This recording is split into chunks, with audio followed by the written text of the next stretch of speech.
So as we are approaching Hanukkah, I want to continue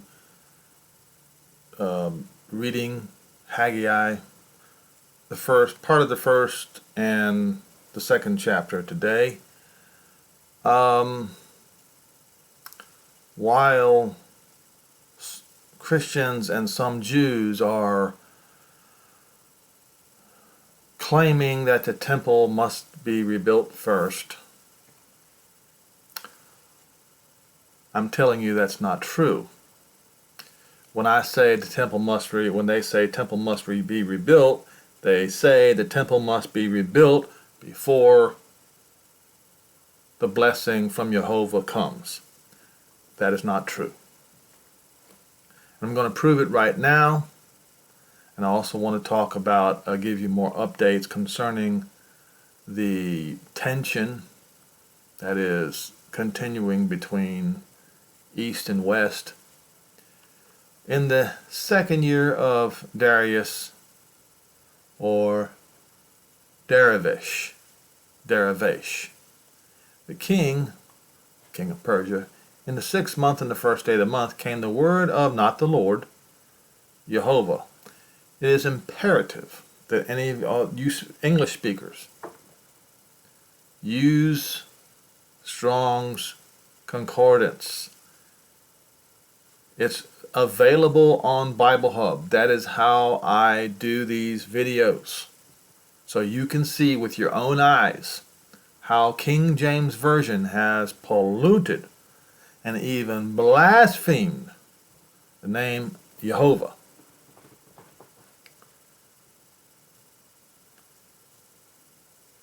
By Haggai, or Haggai, the prophet, to Zerubbabel, the son of Shealtiel, governor of Yehuda. And here's the reason why I say you absolutely must use Strong's Concordance, otherwise you'll never see it. And to Joshua, is that what it says? It says that it's Joshua, right? Wrong. Yehoshua. See it right there? And it does not mean the Lord is salvation. It means Jehovah is salvation.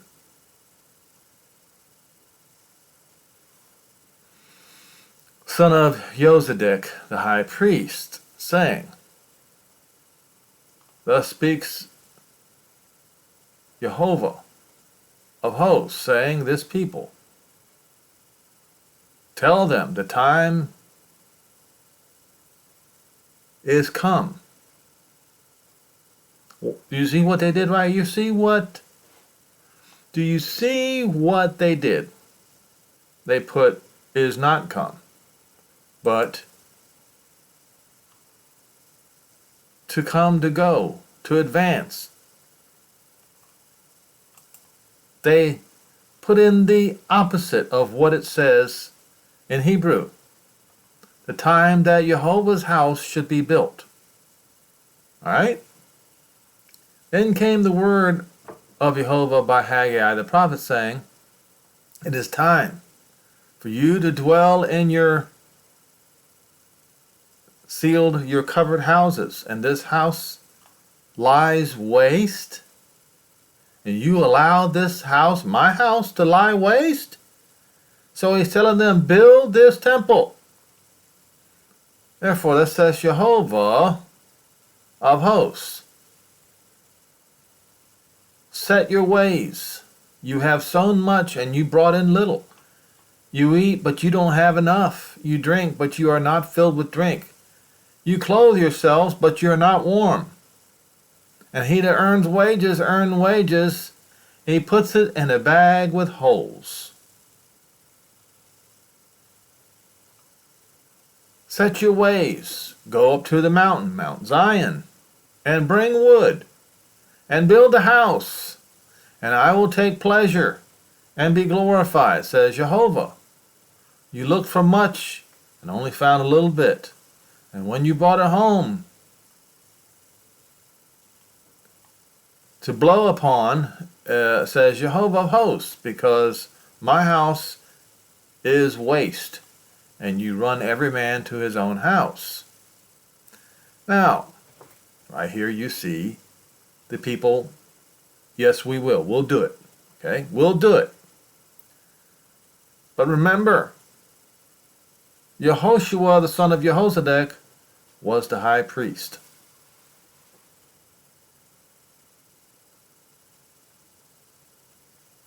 Or I should say, Yehoshua ben Yozadak. That is how they describe, that is how surnames or last names were in Old Israel. Just as my name would be Henry ben Ezra. Yes, Ezra was my dad's name.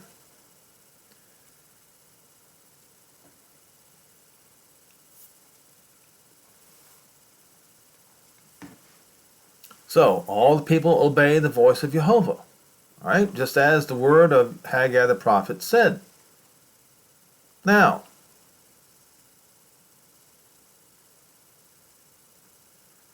Jehovah stirred up the spirit, the Ruach of Zerubbabel, son of Shealtiel, governor of Yehuda, and the Ruach of Yehoshua, son of Jozadak, the high priest, and the Ruach of all the remnant of the people. And they came and did work in the house of Jehovah of hosts, Elohim, in the 24th day of the 6th month, in the 2nd year of Darius, Darivush. I have to work on that pronunciation. Okay, they started in the 6th month. I guess.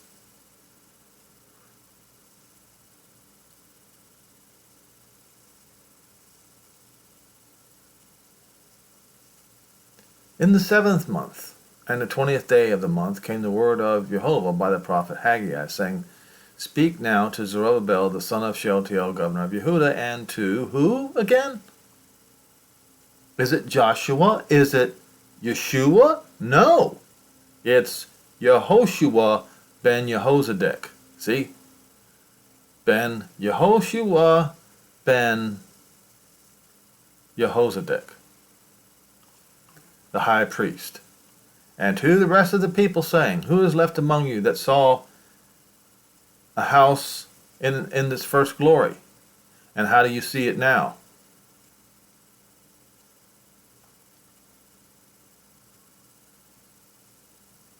Can you compare it? Be strong, Zerubbabel, says Jehovah.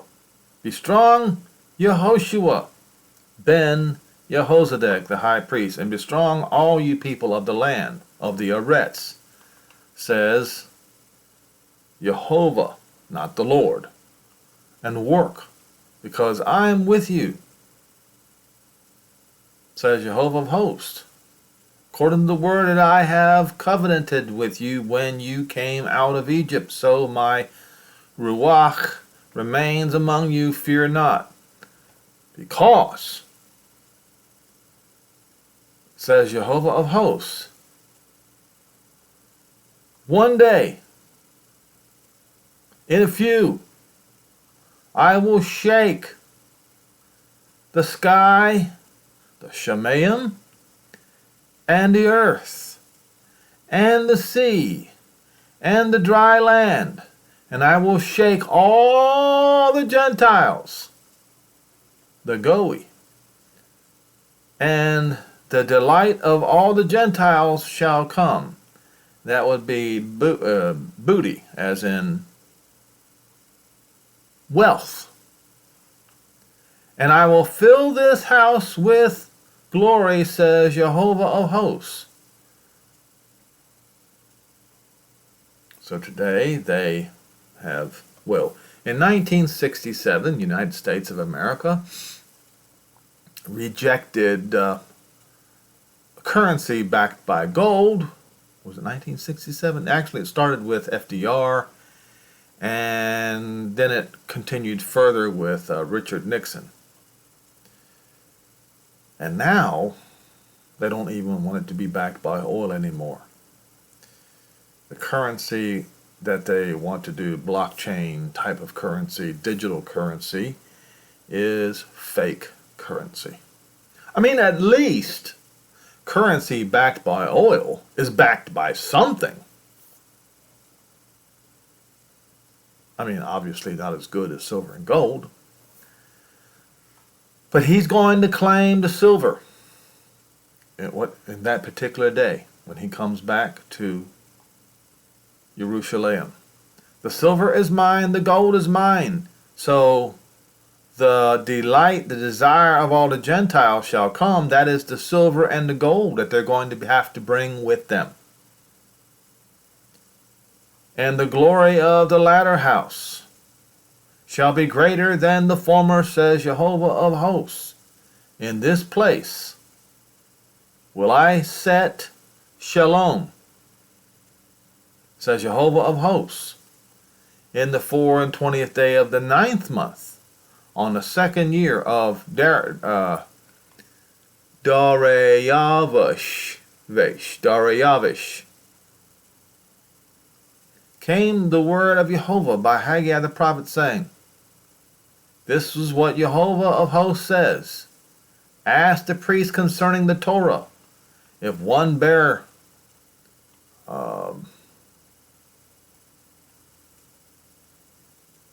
kodesh or holy flesh into his skirt of his garment, and with his skirt do touch bread or pottage or wine or oil or any meat, shall it be holy? The priest answered and said, no. Then said Haggai, if one is unclean by a dead body, touch any of these, shall it be unclean? And the priest answered and says, it shall be unclean. Then answered Haggai and said, so is this people. Why? Because we are living among the Gentiles, that's why.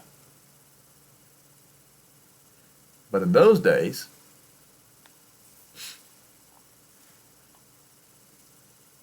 but you see what I'm saying? This is in reference to the future, but also in that day. So is this nation before me, says Jehovah, and so is every work of their hands.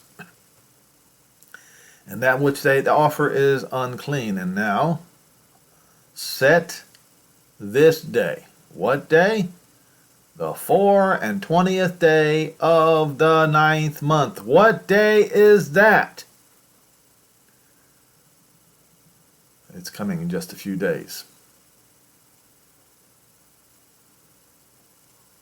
2 more days.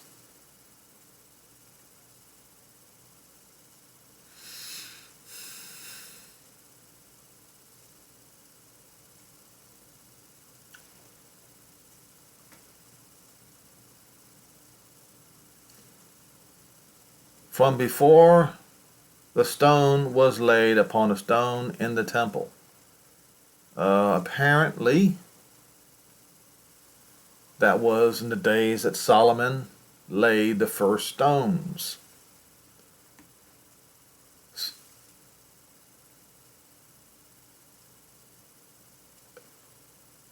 You will go into a heap of, or you went into a heap of 20, and there was but 10. Went in to the press fat for to draw out 50 vessels out of the press, but there were only 20. I smote you with blasting and with mildew and with hail, and all the labors of your hands, says Jehovah. Set now this day. And it says, doesn't say and, it says above. Set now this day above. Set this day on high. The 4, not from the 4, the 24th day of the 9th month.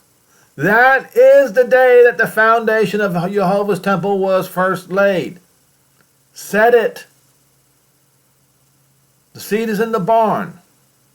The vine and the fig tree and the pomegranate and the olive tree will bring forth, will bring forth on this day. On that day, the blessing is going to come. And again the word of Jehovah came in unto Haggai in the 24th day of the month, saying, Speak to Zerubbabel, governor of Yehuda, saying, I will shake the heavens and the earth. I will overthrow the thrones of the kingdoms, and will destroy the strength of the kingdoms of the Gentiles. I will overthrow their Merkava, their tanks. You can see the word Merkava right there. And those that ride in them, and the horses, the Sus, the flying vehicles, warbirds, and their riders shall come down every one by the sword of his brother. And I showed you in the video I made a couple of days ago that Ukraine is actually, the old name of it was Little Russ. Little Russ. You have Big Russ and Little Russ. So two Russes are fighting against each other, brother versus brother, as we speak. There is one clue. And in that day, says Jehovah of hosts, I will take you, Zerubbabel, my servant, the son of Shealtiel, says Jehovah, and I will make a seal, a sign. I will set a sign to choose. Now, we saw what the signs were. We saw in Yoel 2 what the signs are. I will set a sign, portent, in the sky and in the earth. Blood in the earth, blood in the sky, and as fire, and Timara, palm-like columns of smoke. Again, go to the previous video. I show you pictures.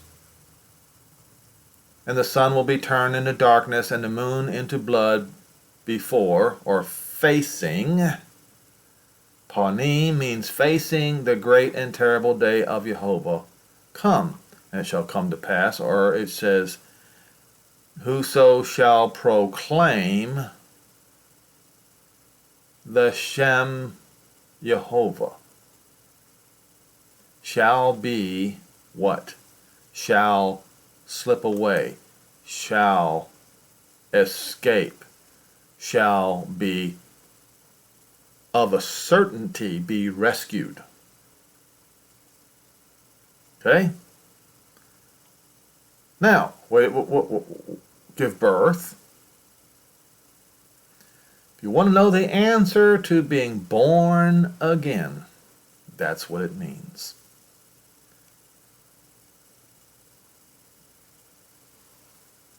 You Christians, you got that one wrong too.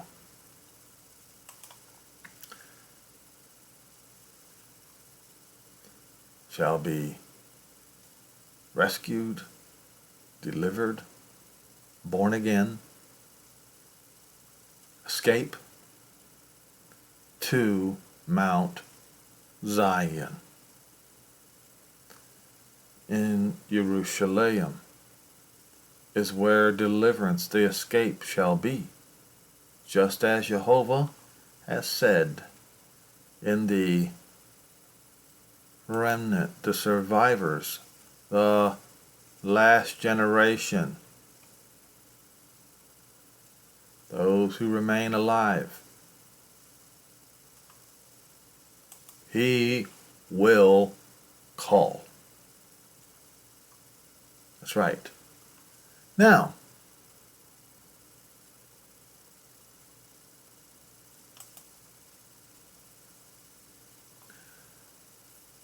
this was released a few days ago, and it was not only in this War News 247.gr, but it was also on mainstream Western news. Statements of the Russian commander: we cannot continue the war with conventional means. Our resources have limits. Russia is unable to defeat the NATO bloc without using nuclear weapons, a Russian commander has admitted. Alexander Khodakovsky, commander of Russian forces in Donetsk, stressed that Russia is fighting against the entire Western world, so the escalation of the war in Ukraine can only be one. Uno. Nuclear. We know our capabilities. We realize the limits of our resources if NATO countries exceed certain limits, like the dispatching of Leopard tanks. They are very close to crossing the red line. Everyone realizes that the next escalation will be nuclear. Remember what Paul said in 1 Thessalonians 5? He essentially said you should see this coming and be ready.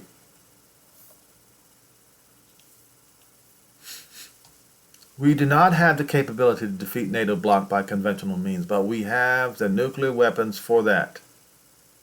That is why there is only one option.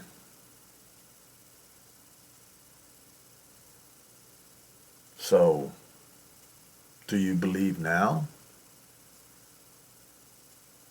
that the world is going to end this way? How much evidence does a man have to provide you? I have been talking about this very subject since 10 months ago. 10 months ago.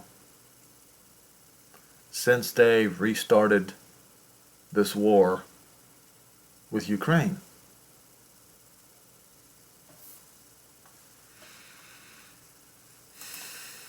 Now, you heard that they said that sending Patriot missiles to Ukraine was going to be a red line. This is on the New York Times. U.S. poised to send Patriot missiles to Ukraine, officials say. The officials said a directive could be approved as early as this week to transfer the Patriot, the United States' most advanced ground-air defense system. Now, there are 3 types of Patriot systems. The most advanced one intercepts ICBMs. All right, the United States is poised to approve sending the most advanced, the most advanced ground-based air defense system to Europe. Did you catch that? It looks like to me they're going to send the most advanced version of it.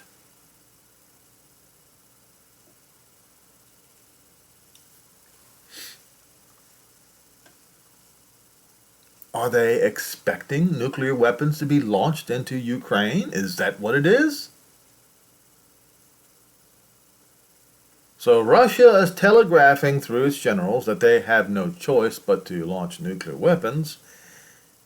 And almost on the same day, the announcement was made to send their most advanced ground-based air defense system to Ukraine. The most advanced version of the Patriot missiles. Now there are some other type of missiles too that are similar. But this is very interesting, isn't it? Defense Secretary Lloyd J. Austin III could approve a directive as early as this week to transfer 1 Patriot battery already overseas to Ukraine, the official said, speaking on a condition of anonymity to discuss internal deliberations. Final approval would then rest with President Biden. White House, Pentagon, and State Department officials declined to comment on detail of the transfer of the Patriot battery, which, if approved, would amount to one of the most sophisticated weapons the United States has provided to Ukraine. The Patriot system can knock down Russian ballistic missiles unlike other systems the West has provided, and can hit targets very much further away. So it does appear that it is the most advanced version of the Patriot system that the U.S. is planning on sending to Ukraine. 2 days before Hanukkah, I'm reading this to you. We have been very clear that the United States will continue to prioritize sending air defense systems to Ukraine to help our Ukrainian partners defend themselves from the brutal Russian aggression that we've seen for the better part of a year now, Ned Price, a State Department spokesman, told reporters on Tuesday. All right.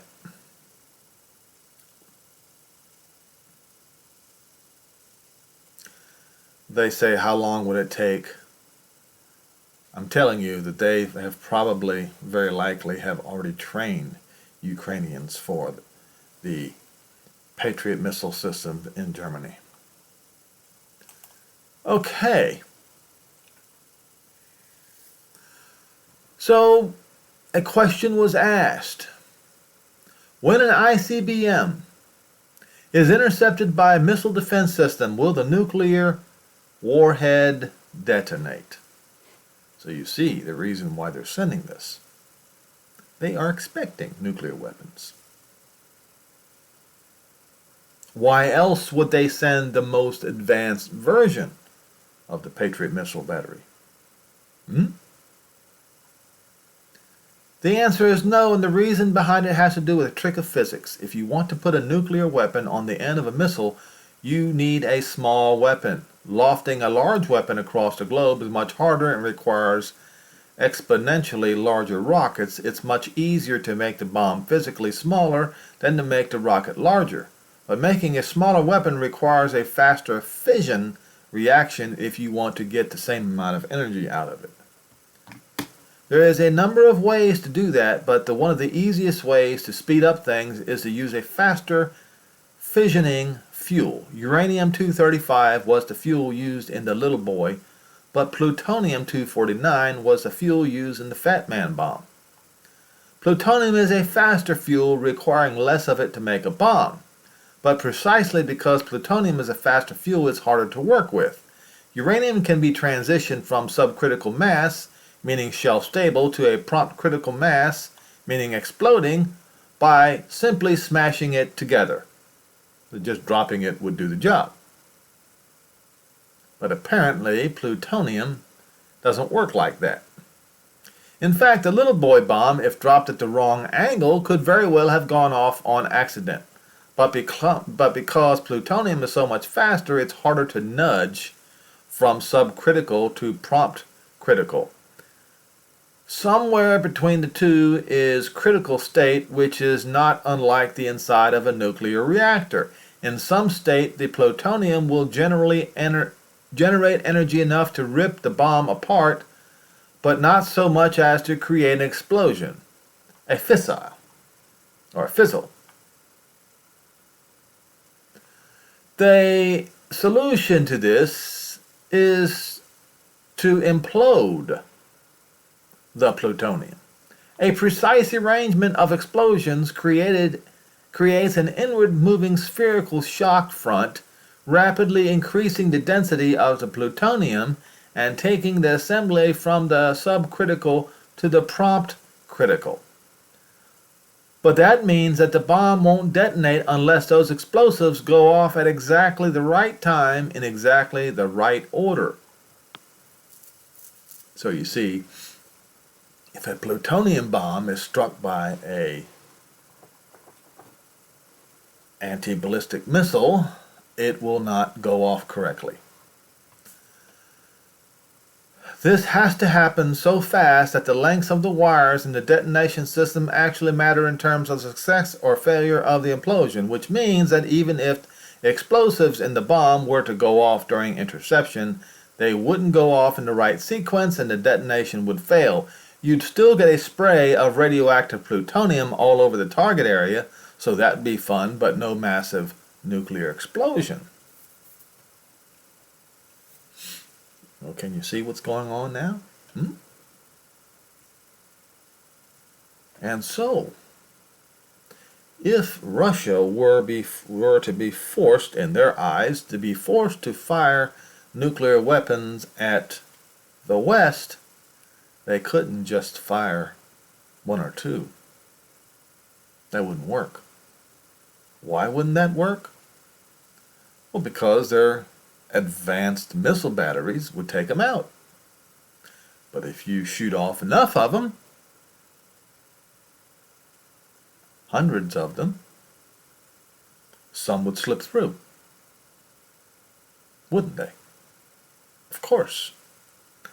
The percentage that I have studied shows that it would be somewhere between a 40 to 80% interception rate.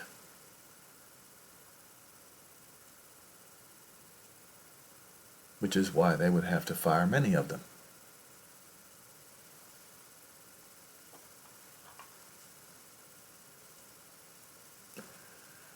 Now, I wanted to point out this too as well. When we read Revelation 6 and verse 12, I beheld when he had opened the sixth seal, and lo, there was a great seismos, but the word seismos means more than just earthquake. In the English language, earthquake only means earthquake. I have showed you this the other day, 2 days ago. But it also means a commotion, a shaking, a storm. It also means a tempest. When in the English language, a tempest means a storm, but does not mean an earthquake. From the word seismos comes from the Greek word. Let's see how to pronounce it here. Seio. To shake, yeah, earthquake. To agitate, to stir up. Well, what does a hurricane or a tornado do? Stirs up, right? Now, but the word is a modified version of seio, okay? It is seismos, which adds gale force winds. And I told you, I showed you how fast the winds move. Was that somewhere between 700 to 800 miles per hour? And it moves outwards, and then it comes back in a vacuum.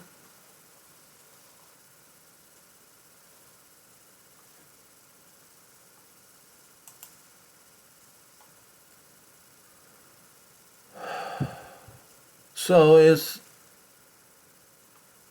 does nuclear weapons cause earthquakes? Absolutely. Does nuclear weapons cause gale force winds? Absolutely. And the sun became black as sackcloth of hair, and the moon became as blood, and the stars. Or it might be because the stars of the sky fell into the earth. But what kind of stars?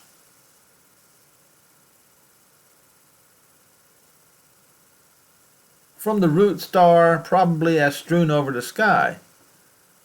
Well, isn't it true that you can strew, as strewn all over the sky, literally or figuratively? Oh!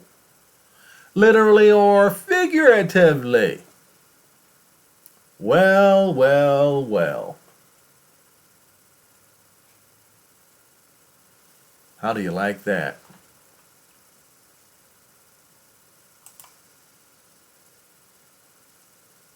That essentially means also satellites and weapons that come out of the sky.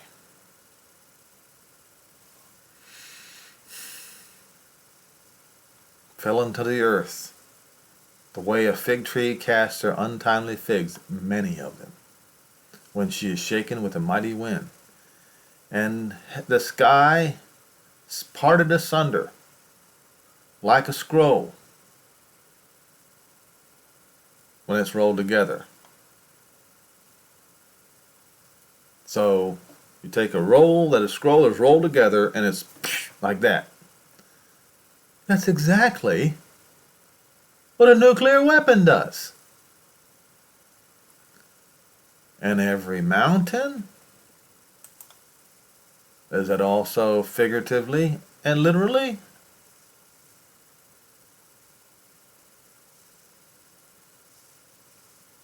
Doesn't say. But it could be. And coastland were moved. Now the word moved to set in motion, or it rocked, wagging, stirred up.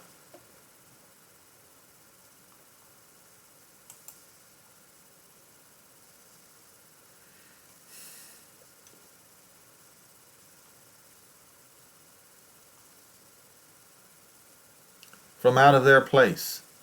And then the kings of the earth, and the great men, and the rich men, and the chief captains, and the mighty men, and every bondman, and every free man hid themselves in bunkers or caves, whatever they could find.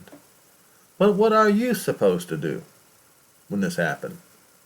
Are you going to go crawl up in the, what do you call that, nuclear storm shelters with them? Is that what you're going to do? In the rocks of the mountains, and said to the mountains and rocks, fall on us and hide us from the face of him that sits on the throne. Why? Because this event occurs facing. So the next thing that they are going to see, once they start launching these nukes and dropping them, is the face of Jehovah and the face and the wrath of the Lamb. For great is the day of his wrath, the great day of his wrath is come, and who shall be able to stand? So this is exactly what Yoel 2 says. Remember, Yoel 2 did not say earthquake. Yoel 2 just said wonders in the sky and in the earth. Blood in the earth, fire, blood in the sky, and fire. So it's the color of blood, it's fire, and tomorrow of smoke.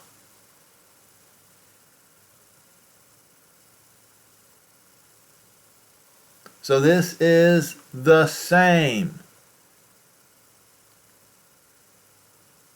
It is the time when Jehovah's face is going to be seen by all men. Hide us from the face of the one who sits on the throne, and from the wrath of the Lamb. For the day of his wrath is now come, and who shall be able to stand? Now, remember, I'll go start another one here, if I can. When you see these things begin to happen,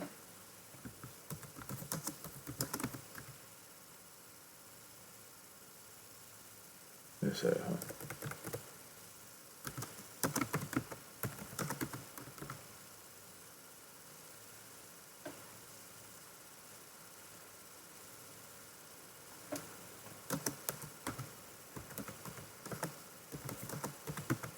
I think it's in Luke 21. Or, wait a minute. It's in all of them, I do believe. All right. So we'll look at Matthew 24:33.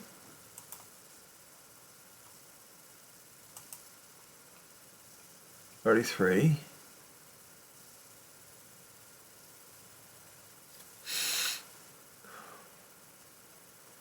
When you shall see all these things, know that it is near even to the door. That's not the one I was looking for.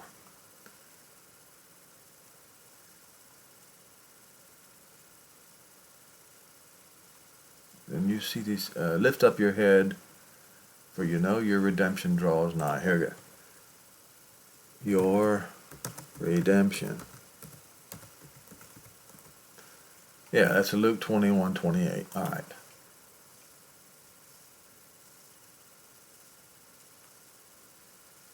All right.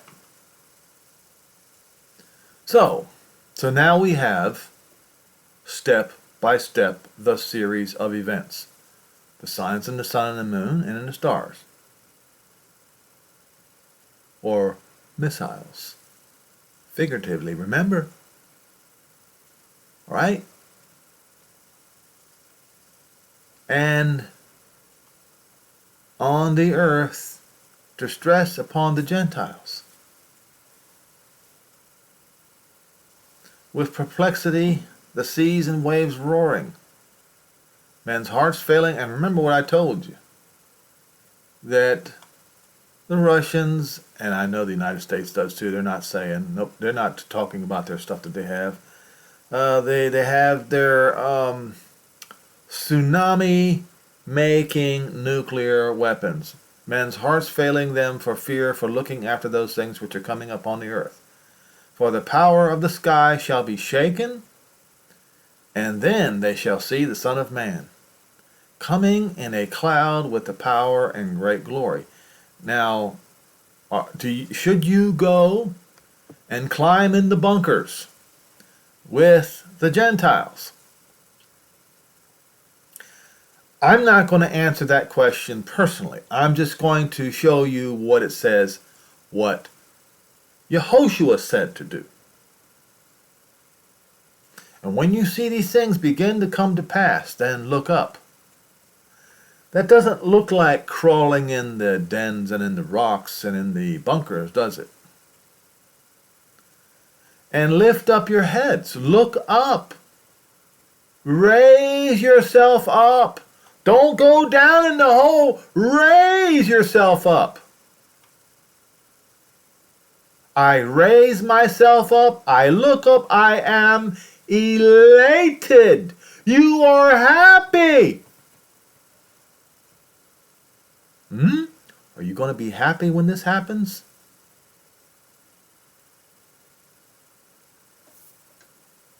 I must say that as a human, that is difficult to be happy when other humans are dying and suffering. But you have to look at this in context.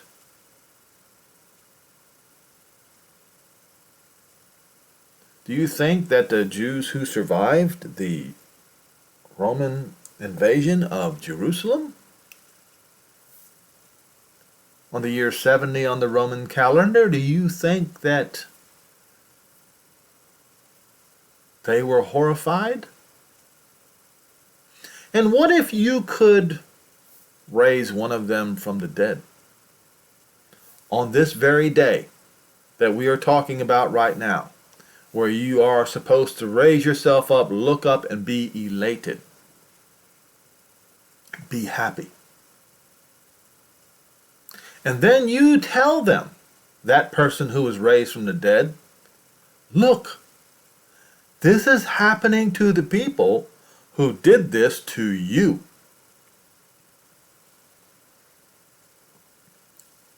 Well, the one who's been raised from the dead, who lived in the time, who survived, or who died in the time of the Roman invasion of Jerusalem, would be happy. Revenge. Of course. That's why I wear this in my YouTube videos. It is in remembrance of the Jews who suffered during the invasion on Jerusalem, in the year 70 on the Roman calendar, and it is also the Jews who suffered and died at the hands of the Crusaders during the Crusades, and also those who suffered and died at the hands of Christians through all the pogroms, including the pogrom of the Shoah. That is why I wear this. I wear this in my YouTube videos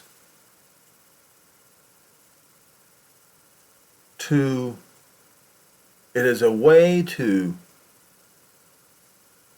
be excited, to looking for the redemption of Israel. It is my way of doing this, because those people who were forced to wear this yellow star,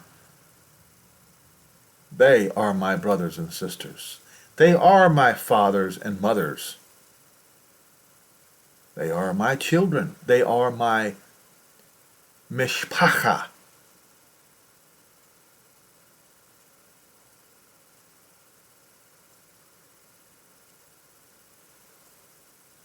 So should you.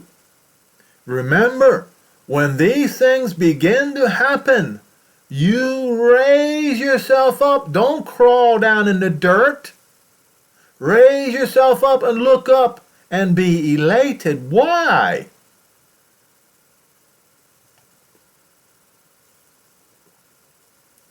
Need to go back to the book of Isaiah, and I believe it's in 48. When you walk through the fire,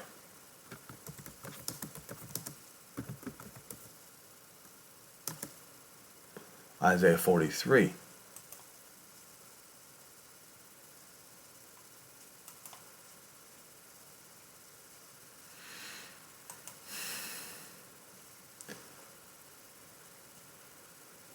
Jehovah says this, the one who created you, O Jacob,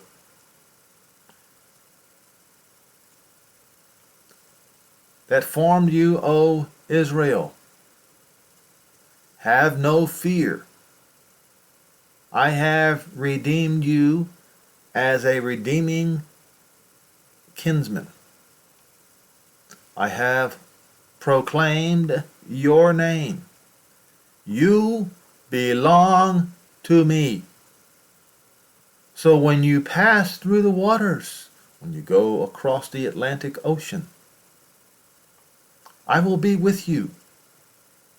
And through the rivers, and they will not overtake you. You're not going to drown if you cross the river. In fact, I will say this. If you have to cross the river will probably part for you. And when you walk through the fire,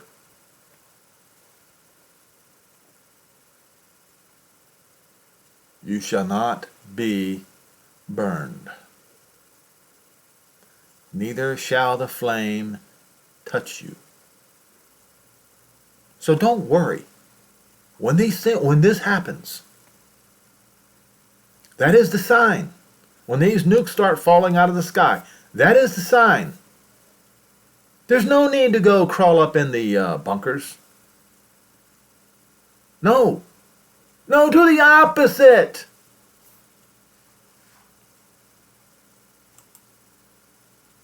Where was I? Do the opposite. Raise yourself up. Look up at the sky and be elated.